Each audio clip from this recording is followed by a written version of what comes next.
안녕하세요, 여러분. 오늘은 많은 분들이 궁금해하시고 또 고민하시는 주제에 대해 이야기해 보려 합니다. 바로 존중에 관한 이야기입니다.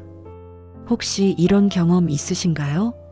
회의 시간에 의견을 냈는데 아무도 귀 기울이지 않다가 젊은 직원이 똑같은 말을 하니 모두가 고개를 끄덕이는 경험. 가족 모임에서 이야기를 하는데 자녀들이 휴대폰만 보는 경험. 가게에서 점원이 당신을 그냥 지나쳐 젊은 손님을 먼저 응대하는 경험. 이런 순간들이 쌓이면 마음 한편이 무너집니다. 나는 이제 존중받을 가치가 없는 사람인가? 오늘 이 영상을 보고 계신다면 아마도 비슷한 경험을 하셨거나 혹은 그런 두려움을 가지고 계실 겁니다. 저는 먼저 여러분께 말씀드리고 싶습니다. 그것은 여러분의 잘못이 아닙니다. 여러분이 가치 없는 사람이어서가 아닙니다. 다만 우리가 미처 알지 못했던 작은 차이들이 있을 뿐입니다. 독일의 철학자 칸트는 이런 말을 했습니다. 인간은 그 자체로 목적이지 수단이 아니다. 모든 인간은 태어날 때부터 존중받을 권리가 있습니다. 나이가 많든 적든, 지위가 높든 낮든, 돈이 많든 적든 상관없이 말입니다. 하지만 현실은 어떻습니까? 우리는 매일 존중받지 못하는 경험을 합니다. 그렇다면 왜 어떤 사람은 존중받고 어떤 사람은 무시당할까요?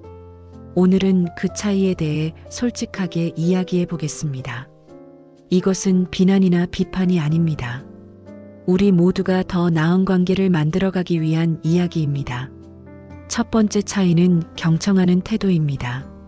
존중받는 사람들의 공통점은 상대방의 이야기를 진심으로 듣는다는 것입니다. 이상하게 들리시나요? 우리가 존중받고 싶은데 오히려 남의 이야기를 들어야 한다니 말입니다. 하지만 이것이 핵심입니다. 우리는 나이가 들수록 말이 많아집니다. 경험이 쌓였으니 하고 싶은 말도 많고 충고도 하고 싶습니다. 내가 살아보니까 말이야. 옛날에는 마리아로 시작하는 이야기들이 자연스럽게 나옵니다. 하지만 상대방은 어떨까요? 그들도 자신의 이야기를 하고 싶어 합니다. 자신의 생각을 인정받고 싶어 합니다. 존중받는 사람은 먼저 듣습니다. 상대방이 말을 끝낼 때까지 기다립니다. 중간에 끊지 않습니다. 그건 아니야. 내 생각에는으로 바로 반박하지 않습니다. 고개를 끄덕이며 눈을 맞추고 진심으로 이해하려 노력합니다. 그러면 신기하게도 상대방도 당신의 이야기를 듣기 시작합니다. 반대로 무시당하는 사람은 어떨까요? 상대방이 말하는 중간에 자꾸 끼어듭니다. 자기 이야기만 합니다. 상대방의 경험은 별것 아니라는 듯이 넘어갑니다. 그게 뭐 대수야. 나는 그보다 더한 걸 겪었어라고 말합니다. 이런 태도가 반복되면 사람들은 점점 당신을 피하게 됩니다. 두 번째 차이는 겸손함입니다. 이것은 자신을 낮추라는 뜻이 아닙니다. 진짜 겸손은 자신의 한계를 인정하는 것입니다. 세상이 빠르게 변하고 있습니다. 우리가 모르는 것도 많습니다. 그것을 인정하는 용기가 필요합니다. 요즘 젊은 사람들은 버릇이 없어. 요즘 세상은 왜 이 모양이야 라는 말을 자주 하시나요? 이런 말들은 무의식 중에 상대방을 비하합니다. 나는 옳고 너는 틀렸다는 메시지를 줍니다. 사람들은 자신을 판단하는 사람을 존중하지 않습니다. 공자는 제자들에게 이렇게 가르쳤습니다. 아는 것을 안다 하고 모르는 것을 모른다 하는 것이 참된 알미다. 우리 세대의 방식이 유일한 정답은 아닙니다. 젊은 세대의 방식에도 배울 점이 있습니다. 새로운 기술을 잘 모른다면 솔직히 말하고 배우면 됩니다. 나는 이걸 잘 몰라서 그러는데 좀 알려줄 수 있어? 라고 묻는 것이 부끄러운 일이 아닙니다. 존중받는 사람은 나도 배우고 있어. 그런 부분은 미처 생각 못했네라고 말할 줄 압니다. 자신의 부족함을 인정하는 것이 약함이 아니라 강함이라는 것을 압니다. 오히려 이런 태도가 사람들에게 신뢰를 줍니다. 세 번째 차이는 긍정적인 언어 습관입니다. 우리가 하루에 하는 말들을 돌아보십시오. 불평이 많습니까? 감사가 많습니까? 비판이 많습니까? 칭찬이 많습니까?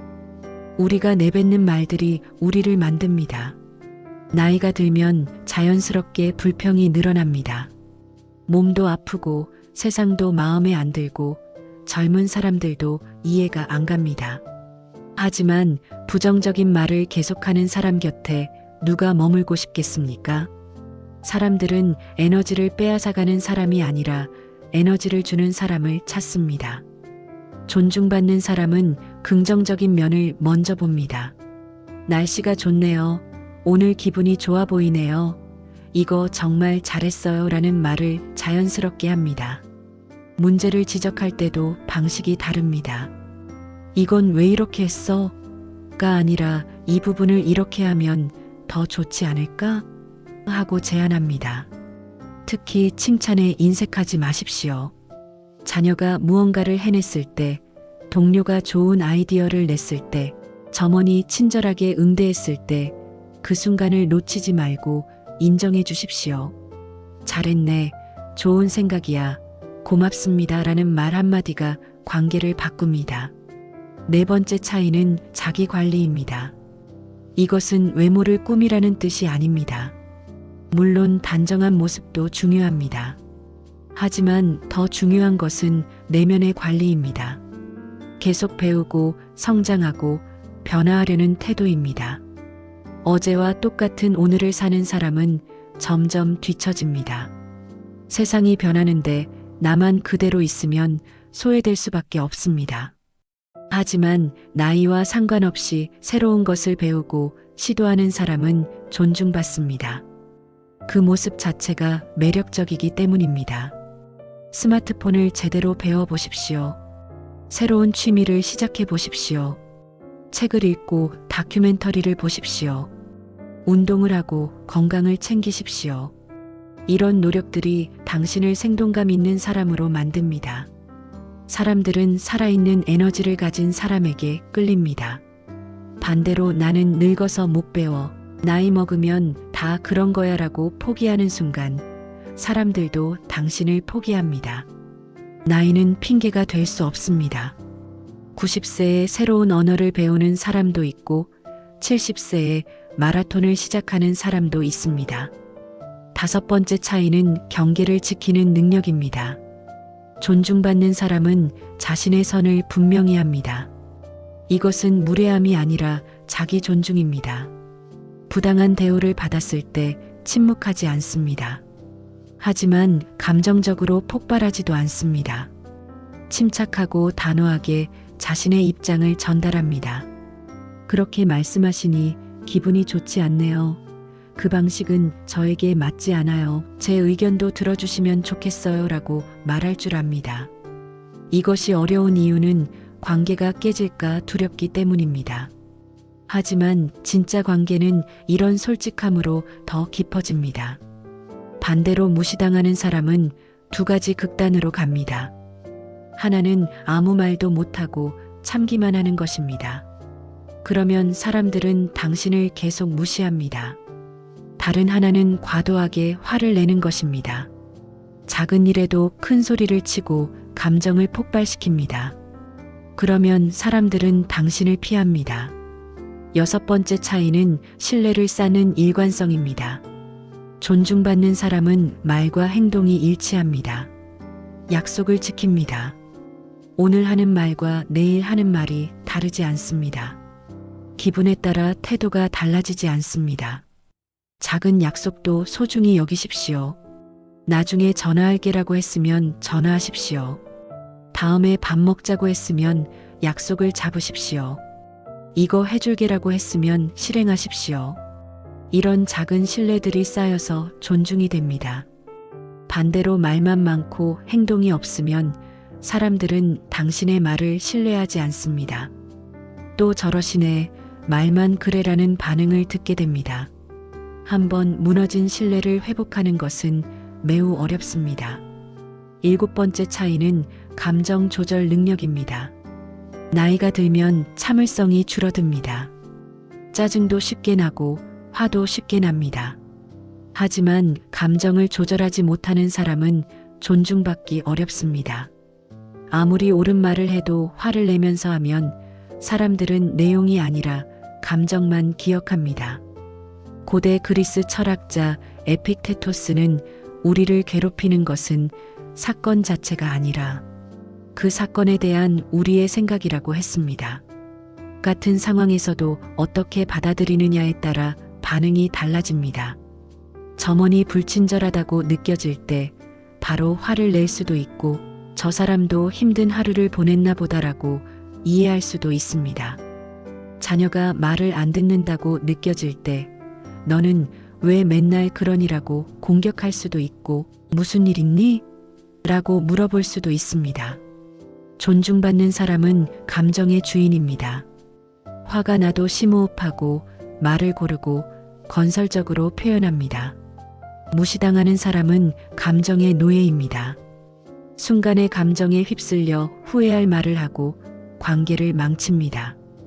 8번째 차이는 타인의 성공을 축하하는 마음입니다. 나이가 들면 질투심이 생기기 쉽습니다. 후배가 승진하면 기쁘기보다 서운합니다. 친구가 좋은 일이 생기면 축하하기보다 비교하게 됩니다. 자녀가 자신의 길을 가려하면 응원하기보다 간섭합니다. 하지만 존중받는 사람은 다릅니다. 진심으로 남의 기쁨을 같이 기뻐합니다. 질투나 시기가 없다는 뜻이 아닙니다. 그런 감정이 들더라도 그것을 드러내지 않고 축하를 먼저 합니다. 잘 됐네, 축하해라는 말을 아낌없이 합니다. 이런 태도는 결국 자신에게 돌아옵니다. 남의 성공을 축하하는 사람 주변에는 사람이 모입니다. 기쁜 일이 있을 때 가장 먼저 알리고 싶은 사람이 됩니다.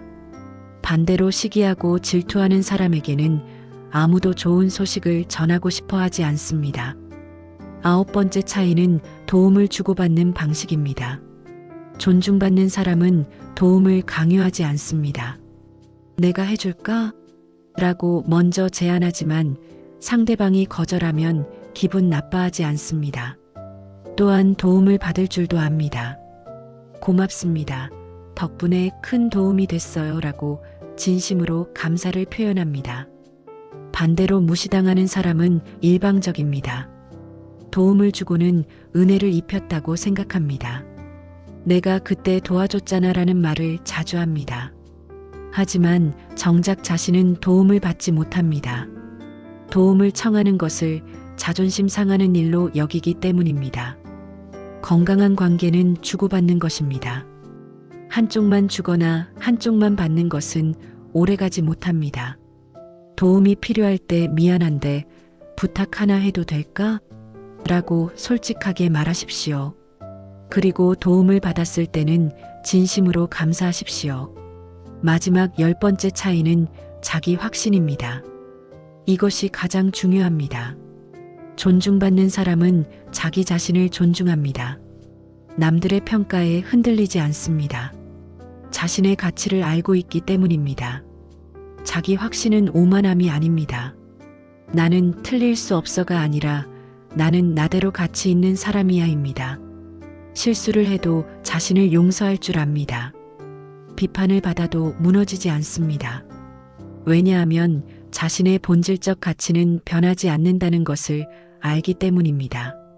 반대로 자기 확신이 없는 사람은 남의 인정에 목말라 합니다. 인정받으려고 과장하고 자랑하고 때로는 거짓말까지 합니다. 하지만 이런 태도는 오히려 존중을 잃게 만듭니다. 사람들은 진실함을 알아봅니다. 여러분, 오늘 말씀드린 10가지를 다 완벽하게 해야 한다는 뜻이 아닙니다. 우리 모두 부족한 사람입니다. 실수도 하고 감정적이 될 때도 있습니다. 중요한 것은 조금씩 나아지려는 노력입니다. 내일부터 한 가지만 시도해 보십시오. 상대방 이야기를 끝까지 듣기, 긍정적인 말 한마디 더하기, 작은 약속 지키기, 무엇이든 좋습니다. 그 작은 변화가 쌓이면 어느새 당신은 존중받는 사람이 되어 있을 것입니다. 존중은 지위에서 오는 것이 아닙니다. 나이에서 오는 것도 아닙니다. 태도에서 옵니다. 일상의 작은 행동들에서 옵니다. 다른 사람을 어떻게 대하는가, 자기 자신을 어떻게 대하는가에서 옵니다. 오늘 하루를 돌아보십시오. 나는 다른 사람을 존중했는가? 나는 나 자신을 존중했는가? 부족한 부분이 있다면 내일은 조금 더 잘하면 됩니다. 그것으로 충분합니다. 당신은 존중받을 자격이 있는 사람입니다. 지금 이 순간에도 앞으로도 계속 그럴 것입니다. 다만 그 가치를 스스로 먼저 인정하고 다른 사람에게도 같은 존중을 보여주십시오. 그러면 세상도 당신을 존중할 것입니다. 오늘도 이 영상을 끝까지 들어주셔서 감사합니다. 여러분 모두 존중받는 하루 보내시길 바랍니다.